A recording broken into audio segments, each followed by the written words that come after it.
In 1 Kings chapter 3 verse 13, and I have also given thee that which thou hast not asked, both riches and honor, so that there shall not any among the kings like unto thee all thy days.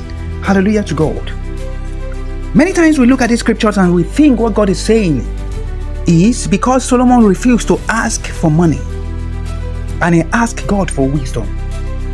So it's not good as a child of God, as a believer, to go to God and ask him for money. May I let us know this is a lie of the devil. May I say this to us? That is why, despite division that is being conceived, many are still wallowing in non-provision. Many times we go to God and say, Lord, give me wisdom. And if the wisdom never contacted light of the world, life will still be hard. Do you think Solomon was very poor, or Solomon was poor when he asked God for wisdom? Hallelujah to God.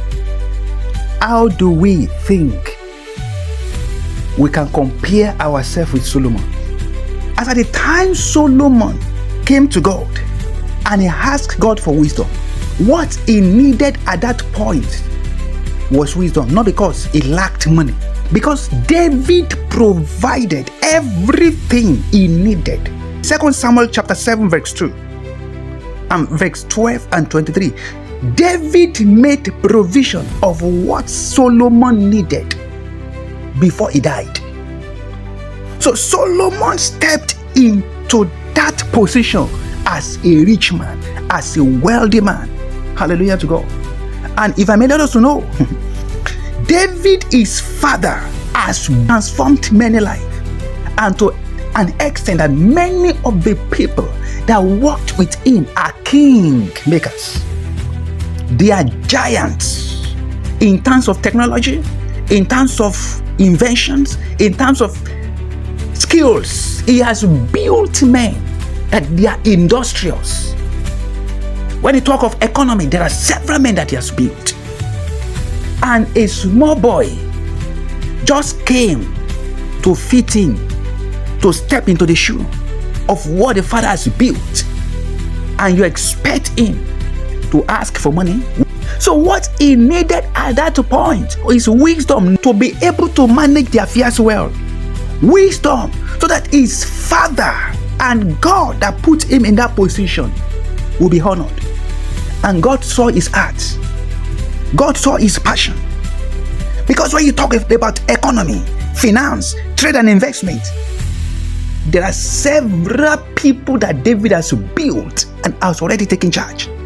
So how do you expect a novice to come and be saying something negative when they are talking about trade and investment, when they are talking about economy, when they are talking about finance, when they are talking about technology, when they are talking about education, when they are talking about anything that has to do with governance?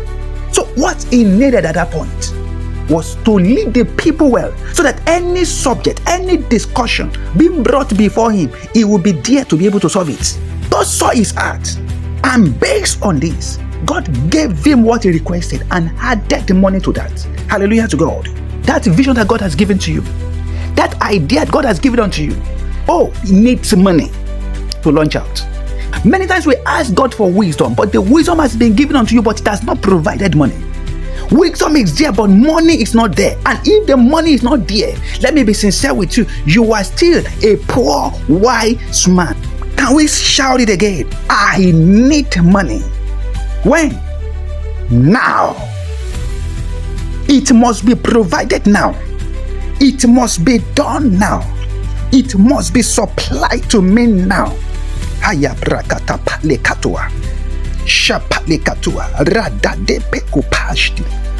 was told of a man who has done everything in business and he failed. He has tried all the process. He has used all the wisdom. He failed. Connections, he failed. And he came to himself in a room, locked himself up in a room. And he now said, devil, I surrender myself to you. Give me money now. And he had a strange voice behind him.